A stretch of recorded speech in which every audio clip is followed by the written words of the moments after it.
Psychologist John Barge conducted an experiment that proved the efficacy of a thing called priming. John Barge and his team got together a group of students, and this is what they did. They bombarded them with certain emotionally loaded words. Words like old, tired, relaxed, slow. Words of that nature, things to do with being weary and elderly. Then what they did is they asked the same students to walk a short distance down a corridor and hand in a test. The actual test that they were conducting was the walk down the corridor. What they discovered was that the students who had been exposed to those words walked slower and with a more weary, downtrodden body language than those who were not exposed to the same words.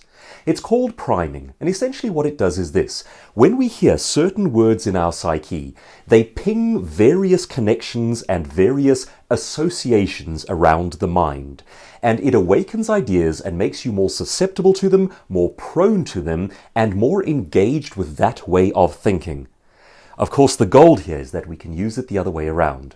Here's what you don't want to do, followed by what you do. Let's say you're facing a fear scenario. You do not want to be telling yourself fear words. I'm so nervous, I'm so scared, I'm so afraid, I'm terrified, how's this going to go? By contrast, if you simply preload your mind and your subconscious with confidence words, it is going to activate different parts of the brain and different associations. Sounds like voodoo, but it actually works. You're sitting there about to do something that requires confidence and you're trying a little self-talk. What you want to be doing is saying things like confidence, success, this works, priorities, goals, getting out there, energy, life, hope.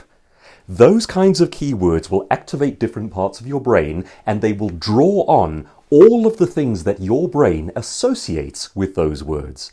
Just saying the words helps to prime those parts of the mind. This is an amazing tool for us in terms of overcoming fear and developing our confidence.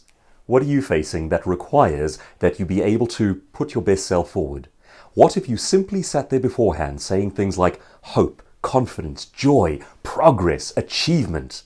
That could be enough to prime the right parts of your brain for the right kind of behavior. Courage, generosity, life, abundance. What are your words? Try them out, see what it does to your psyche.